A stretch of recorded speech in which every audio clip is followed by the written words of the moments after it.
Bonjour, bienvenue sur DigiSchool. Je suis Angelo, votre enseignant d'italien.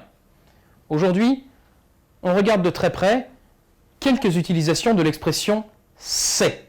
Dans certains cas, comment est-ce que l'italien va traduire « c'est ».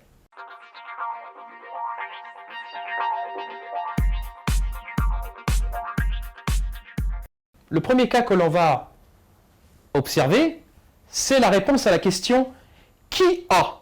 Qui a fait ça?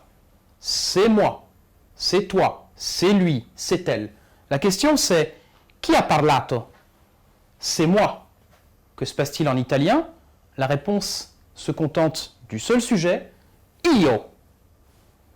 Qui a parlé? C'est lui, lui. On désigne le sujet sans même rajouter un verbe conjugué, que ce soit l'auxiliaire être ou un autre verbe. C'est vous.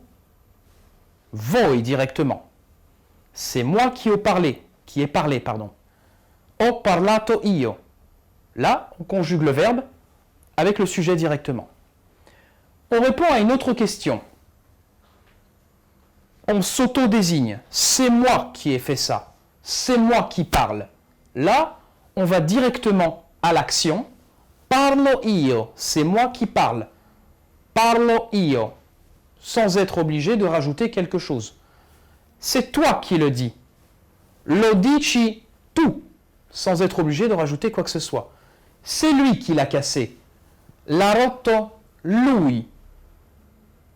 Il y a également une autre forme d'exprimer une, entre guillemets, accusation, quand on désigne l'auteur d'une action. Par exemple, c'est lui qui a crié, ou c'est moi qui ai tiré. Là, on va utiliser le passé composé. È stato lui. Là, on reconnaît le è stato. Il a été, donc, passé composé, lui a gridare. Il a été lui à crier, si nous traduisions littéralement. C'est lui qui a crié. Même chose pour c'est le ministre qui a démenti. È stato il ministro a smentire. Et on remarque que pour qualifier l'action, on utilise l'infinitif. A smentire, a sparare, a gridare. D'accord? C'est moi qui commande, comando io. On va directement à l'action. Une autre utilisation, c'est quand une responsabilité ou quand une action nous revient. C'est à moi de jouer. Comment est-ce qu'on va le dire? On va utiliser deux verbes possibles. Soit le verbe toccare, toucher.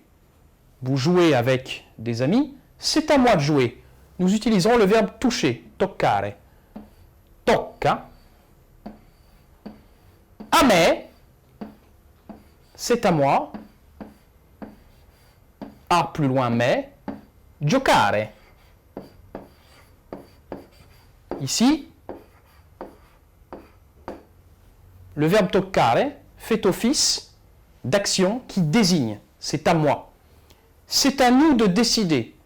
Lorsqu'on est sur des expressions plus solennelles, où l'on parle de rôle, de responsabilité, de travail, etc., ce n'est pas forcément le verbe toccare, c'est plutôt le verbe spettare. Exemple, c'est à nous de décider.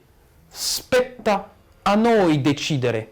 Spetta, du verbe du premier groupe, spettare. Spetta, à qui? A noi, c'est à nous. A noi decidere. Decidere. Avec l'action. Mi tocca partire ora. C'est un autre exemple. Je dois partir maintenant. C'est à moi de partir maintenant.